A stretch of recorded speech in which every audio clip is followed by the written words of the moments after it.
ஜெய் சாயிராம். ஜெய் ஜெய் சாயிராம். நம்ம சாய் அன்பர்கள் எல்லாரும் எப்படி இருக்கீங்க? எல்லாரும் நல்லா இருப்போம். ஓம் சாயிராம். மங்களகரமான இந்த நாளில் உனக்கு வரங்களை அள்ளி கொடுக்க உன் சாயப்பா வந்திருக்கிறேன். கேட்டு சந்தோஷமாக பெற்றுக்கொண்டு உன்னுடைய புதிய வாழ்க்கையை மகிழ்ச்சியாக தொடங்கு. நாளை முதல் நீ எதிர்பாராத பல மங்கள நிகழ்வுகள் உன் இல்லத்தில் நடக்கும். உன் கஷ்டகாலமெல்லாம் இன்றோடு முடியப் போகிறது. நாளையே ஒரு பெரும் பாக்கியம் உனக்கு கிட்டப் போகிறது.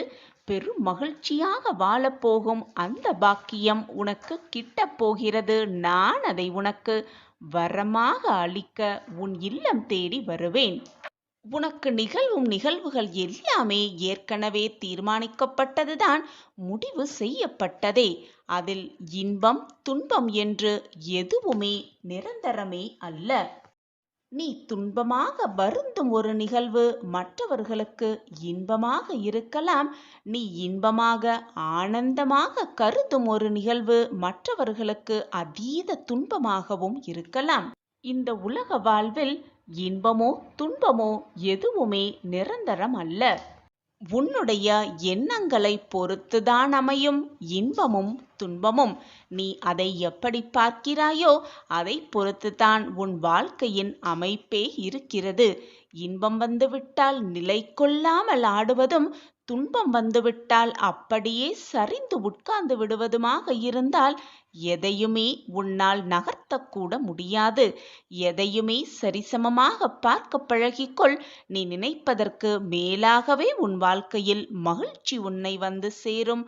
வரங்களை அள்ளி அள்ளி பெற்றுக்கொள்வாய். நேற்று நீ துன்பமாக கடந்த ஒரு நிகழ்வு இன்று இன்பமாக உனக்கு மாறியிருக்கலாம்.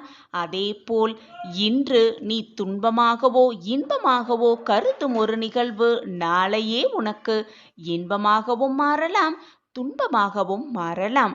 உன் பார்வையை பொறுத்துதான் அதில் அமர்ந்திருக்கிறது. உன்னுடைய எண்ணத்தை பொறுத்துதான் அது நிகழவும் செய்கிறது. காலம் அதற்கான மாற்றத்தை கொண்டு வந்து கொண்டுதான் இருக்கும்.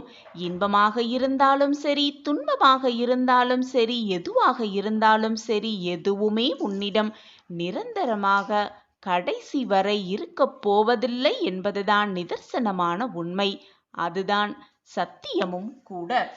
இதுதான் நம் வாழ்க்கையில் சந்தோஷம், இதுதான் நமக்கான இன்பம் என்று நீ நினைத்து சந்தோஷப்படும் ஒரு விஷயம் உனக்கு துன்பமாக கூட மாறலாம்.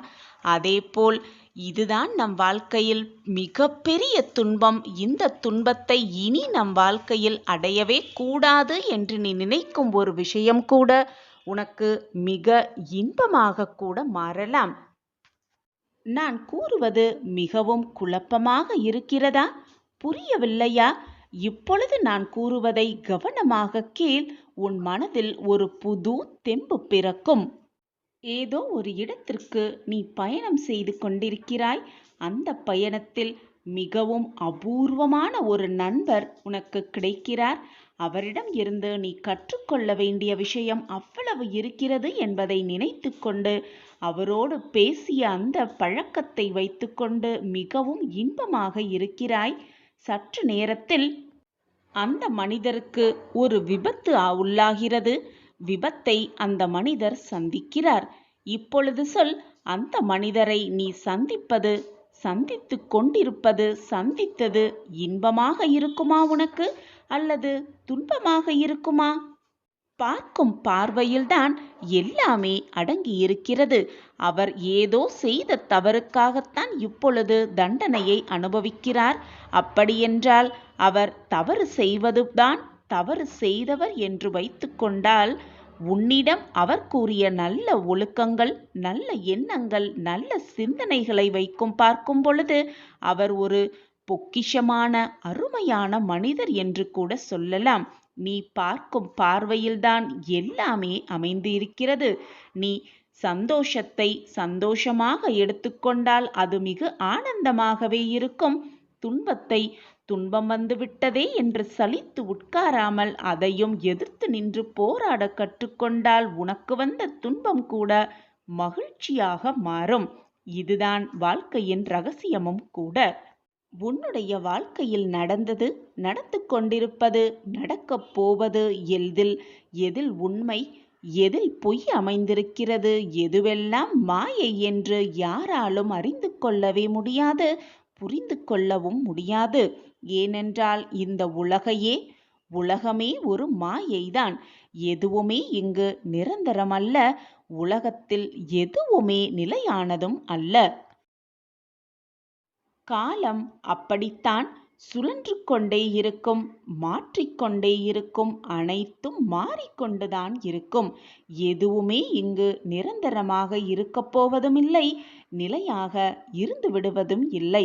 இப்படி நிலையே இல்லாத இந்த உலகத்தில் உனக்கு வந்திருக்கும் துன்பமாக இருந்தாலும் சரி, இன்பமாக இருந்தாலும் சரி, அது உன்னிடமே இருந்துவிடும் என்று நீ தவறாக எண்ணுவது உன்னுடைய அறியாமையில்தானே. நீ எதையுமே எது வந்தாலும் சரிசமமாக எண்ண பழகிக்கொள். எது வந்தாலும் அதை சரிசமமாக பார்க்க பழகிக்கொள். அப்பொழுது உன்னை விட்டு எது சென்றாலும், உன்னை விட்டு எது விலகினாலும் பெரும் பாதிப்பு உனக்கு ஏற்படாது. அதை நினைத்து நீ வருந்த வேண்டிய அவசியமும் இல்லை. உனக்கு கிடைத்திருக்கும் இந்த பொக்கிஷமான வாழ்க்கையை மகிழ்ச்சியாகவும் ஆனந்தத்தோடும் சந்தோஷமாகவும் நிறைவான வாழ்க்கையை எப்படி வாழலாம் என்ற சிந்தனை மட்டுமே உன் மனதில் இருந்தால் போதும். மிக பிரகாசமான ராஜகம்பீர வாழ்க்கையை நிச்சயமாக அடைந்தே தீருவாய். நான் உன் அருகிலேயே இருந்து உனக்கான அனைத்தையும் செய்து கொண்டே இருப்பேன். என்னை மீறி உன் வாழ்க்கையில் எந்த தவறும் நிகழாது. நிகழும்படி நான் விடவும் மாட்டேன். என்னை முழுமையாக நம்புகிறாய் அல்லவா? பின் ஏன் உன் மனதில் இத்தனை குழப்பமும் போராட்டமும்? இன்றோடு உன் கஷ்டகாலமெல்லாம் முடிந்துவிட்டது. சாயப்பா வரங்களை அள்ளி அள்ளி கொடுக்க நாளை வருவார். நம் இல்லத்திற்கு வருவார். மிக மகிழ்ச்சியான, அற்புதமான, எதிர்பாராத நல்ல நிகழ்வுகள் நம் வாழ்வில் நடக்கும். அதை சாய்பாபா நிறைவேற்றுவார், நடத்தி காட்டுவார் என்ற நல்ல சிந்தனையோடு இரு. உன் எண்ணம் போல் உன் சிந்தனை போல் எல்லாமே உனக்கு சாதகமாகவே அமையும். நான் தான் மீண்டும் மீண்டும் உனக்கு வலியுறுத்தி கொண்டே இருக்கிறேன். உன்னுடைய கஷ்டமும் நிரந்தரமல்ல, சந்தோஷமும் உனக்கு நிலையானதும் அல்ல. இரண்டும் மாறி மாறி மாறிக்கொண்டேதான் இருக்கும். நிரந்தரமே இல்லாத இந்த உலகத்தில், உன்னுடைய உயிரே நிரந்தரமில்லாத இந்த உலகத்தில் எது உன்னிடம் நிரந்தரமாக இருந்துவிடப் போகிறது? அதை நினைத்து வருத்தப்படுவதாலோ, வேதனைப்படுவதாலோ, சந்தோஷப்படுவதாலோ, மகிழ்ச்சி அடைவதாலோ ஏதாவது மாறிவிடப் போகிறதா? எதுவுமே மாறாது. நிரந்தரமே இல்லாத இந்த உலகத்தில் எதுவுமே மாறிவிடாது, நிரந்தரமாக இருக்கவும் முடியாது. நான் இருக்கிறேன் உன் வாழ்க்கையில் வழிகாட்ட, உன்னை வெற்றி பாதையில் அழைத்து செல்ல. எதை நினைத்தும் வருந்தாதே, வருத்தப்படாதே. உள்ளே வா. இதை நீ கேட்கும் தருணத்திலிருந்து நீ கேட்டது, ஆசைப்பட்டது, விருப்பப்பட்டது எல்லாமே உனக்கு கிடைக்கும். சந்தோஷமாக பாபாவின் கைகளிலிருந்து வரங்களை அள்ள அள்ள பெற்றுக்கொள். நிரம்ப நிரம்ப பெற்றுக்கொள். உன் வாழ்க்கையில் சந்தோஷ கதவு மகிழ்ச்சியாகவே திறக்கப்பட்டு விட்டது. சந்தோஷமாக இரு என் பிள்ளையே. எந்த எதிர்பார்ப்புமே இல்லாமல், எந்த பிரதிபலனுமே இல்லாமல் நீ கேட்ட அனைத்தையும் உனக்கு நான் தந்தே தீருவேன். இது உன் சாயப்பா உனக்காகவே தரும் குரு வரம். நான் உன்னிடம் எதையுமே எதிர்பார்ப்பதில்லை. ஆனால் ஒன்றை மட்டும் எதிர்பார்க்கிறேன். அது நீ எனக்காக செலவிடும் அந்த கொஞ்ச கால நேரமே. அதிகம் வேண்டாம். ஒரு 2 நிமிடம் ஒதுக்கினாலே போதும். ஆனால் அந்த 2 நிமிடமும் என்னிடமே பூரண சரணாகதி அடைந்துவிடு. உன் மனம், உன் எண்ணம், உன் சிந்தனை, உன்னுடைய ஆத்மா அனைத்தும் என்னிடமே லயிக்கும்படி பார்த்துக்கொள். அந்த நிமிடமே போதும். உன் வாழ்வில் நீ நினைத்து பார்க்க முடியாத பல அற்புதங்களையும் பல அதிசயங்களையும் நிகழ்த்த நான் என்றென்றும் உனக்கு வேலை செய்து கொண்டே இருப்பேன். சாயப்பாவாகிய உன் குரு ஏதோ ஒரு நோக்கத்திற்காகத்தான் உனக்கு நடத்த வேண்டும், நிகழ்த்த வேண்டும் என்ற எண்ணத்திற்காகத்தான் உன் வாழ்க்கையில் நான் நுழைந்திருக்கிறேன். நம்மளுடைய மதிப்பை, உன்னுடைய மதிப்பை, மதிப்புமிக்க எண்ணங்களை நான் அறிந்து கொண்டுதான் இருக்கிறேன். சர்க்குருவாகிய நான் உன்னை மிக உயர்ந்த நிலைக்கு அழைத்து செல்வேன். என்னுடைய வாக்குகளை, என்னுடைய அறிவுரைகளை தினம்தோறும் நீ கேட்டு வந்தாலே அவரை முழுவதுமாக வழிபடுவதற்கான பாக்கியத்தை பெற்றுக்கொள். உன் வாழ்க்கையில் பிரச்சனை இருக்கிறதா அல்லது பிரச்சனைக்குள் தான் வாழ்க்கையே இருக்கிறதா என்று திகைத்து போய் உட்காரும் அளவிற்கு அத்தனை பிரச்சனைகளும், சோதனைகளும், போராட்டங்களும் உன்னை சூழ்ந்து இருப்பது போல நீ உணர்கிறாய்.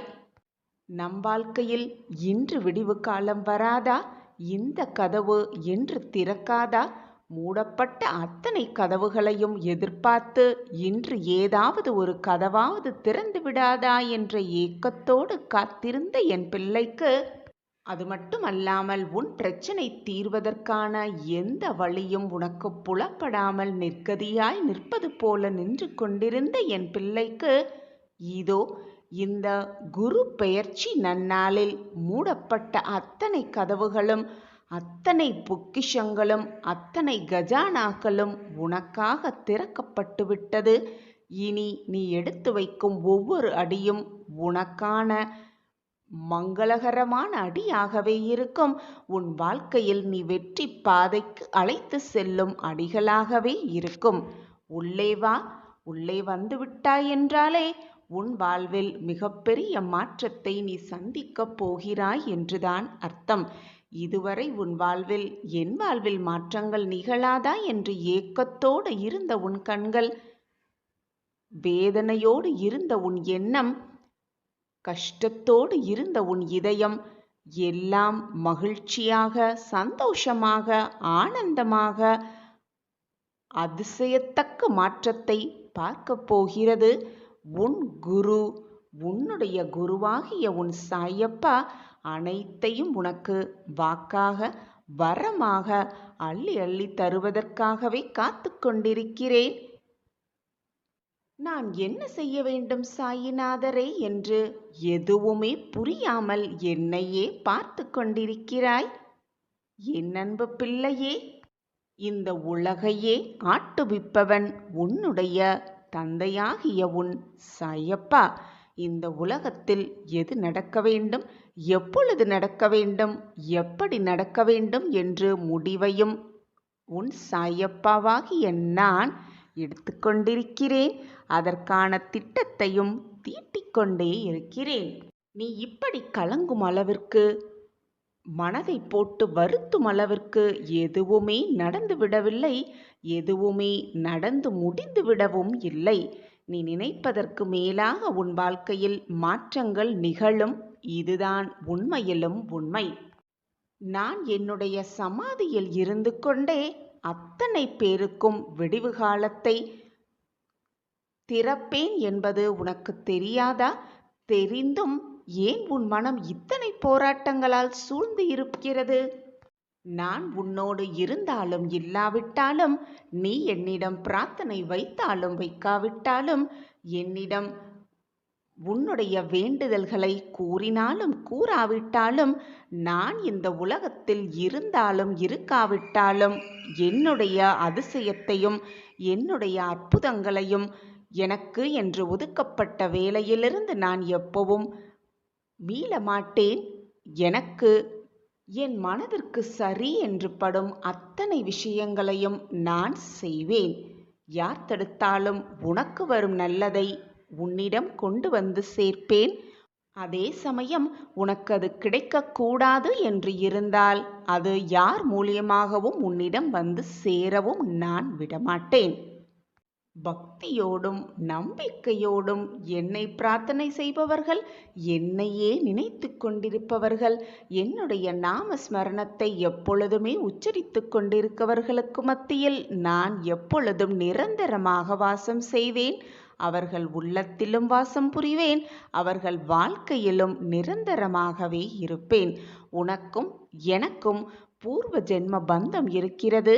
நீ செய்த பாவ புண்ணிய கணக்குப்படிதான் உன் வாழ்க்கையில் இப்பொழுது இன்பத்தையும் துன்பத்தையும் அனுபவித்துக் கொண்டிருக்கிறாய். அதிகமாக புண்ணியம் செய்திருக்கிறாய். அதனால்தான் இப்பொழுது உன் வாழ்வில் நீ மிகப்பெரிய அற்புதத்தையும் அதிசயத்தையும் பார்த்து கொண்டிருக்கிறாய். எனக்கு நீ ஒன்றை கொடுத்தால் உனக்கு 100 மடங்காக அதை நான் திருப்பிக் கொடுப்பேன். உன் வாழ்க்கையில் சந்தோஷத்தை அள்ளி அள்ளி கொடுப்பதற்காகவே மூடப்பட்ட அத்தனை கதவுகளையும் நான் திறந்து விட்டேன். இனி உன் வாழ்வில் வழியே இல்லையே என்று நீ புலம்புவதும் வேதனைப்படுவதும் வேண்டவே வேண்டாம். இதோ அத்தனை கதவுகளும் திறக்கப்பட்டு விட்டது. நீ எங்கு சென்றாலும் உனக்கு வெற்றி மேல் வெற்றிதான். நீ எந்த கதவில் நுழைந்தாலும் உனக்கு சந்தோஷமே சந்தோஷம்தான். நீ எந்த வழியாக நுழைந்தாலும் உன் வாழ்வு வெற்றி என்னும் பாதையில் மட்டுமே உன்னை கொண்டு சேர்க்கும். நீ நினைத்த லட்சியத்தை நிச்சயமாக அடைய அது வழிவகுக்கும். நான் உனக்கு துணையாக எப்பொழுதும் இருந்து கொண்டிருக்கும் பொழுது தோல்வி உன்னை தழுவ நான் விட்டு விடுவேனா? நம்பிக்கையோடு இரு, தைரியமாக இரு. இதோ உனக்கான வழி மிக பிரகாசமாகவே பிறந்துவிட்டது. நான் இருக்கிறேன். உன்னுடைய உழைப்பும் உன்னுடைய முயற்சியும் உண்மைதான். நான் அனைத்தையும் பார்த்து கொண்டுதான் இருக்கிறேன். ஆனால் அந்த வெற்றி என்னும் அழகிய மலரை பறிக்க நீ சில முட்களிடம் காயப்பட்டுதான் ஆக வேண்டும். காயப்படுகிறதே என்று நீ அப்படியே முயற்சி செய்தாமல் இருந்துவிட்டால் வெற்றி என்னும் அழகிய மலரை உன்னால் பறிக்கவும் முடியாது, ரசிக்கவும் முடியாது. சில முட்கள் காயப்படுத்தத்தான் செய்யும், வலி இருக்கத்தான் செய்யும். வலிகளையும் வேதனைகளையும் போராட்டங்களையும் தூர எறிந்தால்தான், அதை தைரியமாக எதிர்கொண்டால்தான் மேலே இருக்கும் அழகிய மலரை உன்னால் ரசித்து அதனோடு வாழ முடியும், அதை அனுபவிக்கவும் முடியும். எப்பொழுதுமே நீ நீயாக வாழ கற்றுக்கொள். மற்றவர்கள் சொல்கிறார்களே என்று உன் வழியை மாற்றி காட்டாதே. சிலர் உன்னை விரும்புவார்கள், சிலர் உன்னை வெறுக்கவும் செய்வார்கள். எது நடந்தாலும் கவலைப்படாதே, கவலையோடு எப்பொழுதும் இருக்காதே. அதுதான் உன் வாழ்க்கை என்று நினைத்து கொண்டு உன் வாழ்க்கையில் நீ சென்று கொண்டே இரு, ஓடிக்கொண்டே இரு, போராடிக்கொண்டே இரு. இன்றல்ல என்றாவது ஒரு நாள் நிச்சயமாக வென்று காட்டலாம், வாழ்ந்தே காட்டலாம். என் அன்பு பிள்ளையே, பூக்களாக இருக்க நினைக்காதே. பிரச்சனைகளும் உனக்கான கஷ்டமான சூழ்நிலைகளும் உன்னை சுற்றி சுழலிக் கொண்டிருக்கிறது. அதிலிருந்து வெளியே வர முடியாமல் நிர்கதியாய் நிற்பது போல நிற்கிறாய். நீ என்னிடம் விரும்பி கேட்டது எதுவுமே நடப்பது போல தெரியவே இல்லை. இப்படியே வாழ்க்கை நகர்ந்து கொண்டிருந்தால், இப்படியே நாட்களும் சென்று கொண்டிருந்தால் எதுவுமே முடியாது, எதுவுமே தொடங்கவும் தொடங்காது. வாழ்க்கையே அஸ்தமனமாகிவிடும் என்று பதப்பதப்போடு பயந்து கொண்டிருக்கிறாய். நீ ஒன்றை தவறாக புரிந்து கொண்டிருக்கிறாய். எதுவுமே இதுவரை முடிந்து விடவும் இல்லை. இப்பொழுது உனக்குள் நடக்கும் சூழ்நிலைகளும் சந்தர்ப்பங்களும் உனக்கான போராட்டங்களும் உன்னுடைய முடிவுக்கானவையும் அல்ல. நடப்பது அனைத்துமே உன் வாழ்க்கையில் ஆரம்ப புள்ளிதான். உன் வாழ்க்கை வெற்றியடைவதற்கான ஆரம்ப புள்ளியாகத்தான் இது இருக்கிறது. உன்னுடைய விதி மாறும் தருவாயில் நீ நின்று கொண்டிருக்கிறாய். அதனால்தான் இப்பொழுது நான் கூறும் வாக்குகளையும் அறிவுரைகளையும் உன்னால் கேட்டுக்கொண்டு இருக்கிற முடிகிறது. உன் விதி மாறும் தருவாயில் நீ இருப்பதால் தான் இவ்வளவு வேதனைகளை சுமந்து கொண்டிருக்கிறாய் உன் மனதில். உன் வலியெல்லாம் தீரும் நேரம் நெருங்கிவிட்டது. உன் ரணங்களெல்லாம் மறையும் நேரமும் உன்னை நெருங்கி இருக்கிறது. இப்பொழுது இருக்கும் சூழ்நிலைகள் எல்லாம் உன் வாழ்க்கையை அடுத்த கட்டத்திற்கு நகர்த்ததான் என்பதை தீர்க்கமாக நம்பு.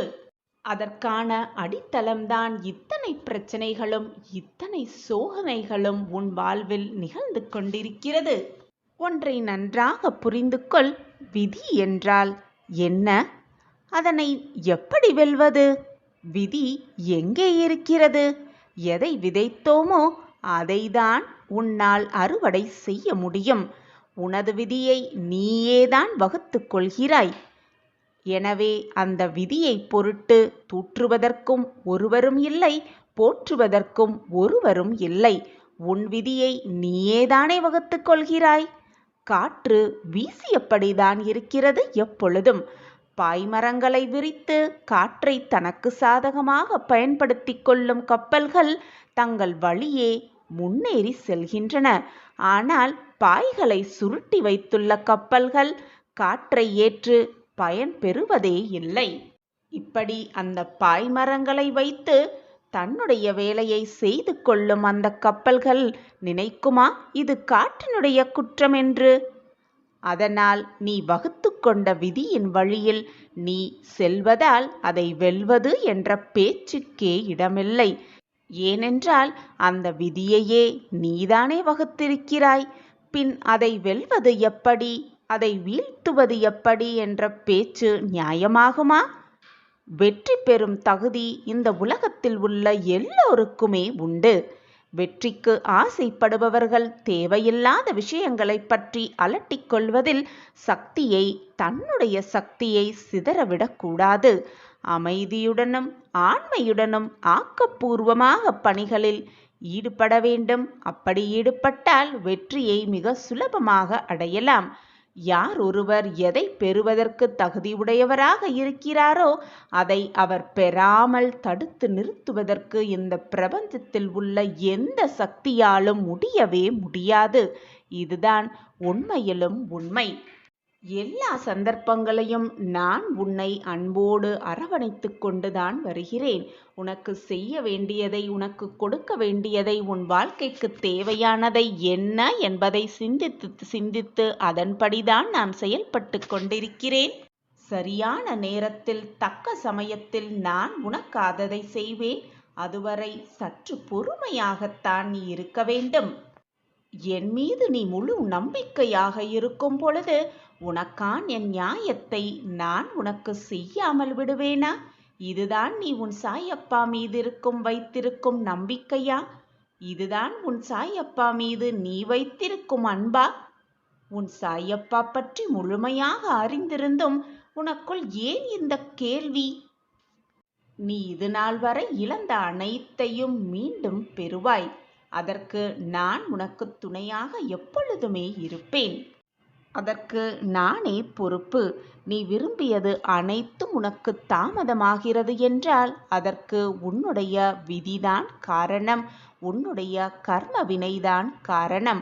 அந்த கர்மவினையும் நீயே ஏற்படுத்தி கொண்டதுதான், அந்த விதியும் நீயே வகுத்து கொண்டதுதான். எனவே உன் கர்ம வினையை நீ கழித்துதான் ஆக வேண்டும். உன் விதியையும் நீ போராடி வென்றுதான் ஆக வேண்டும்.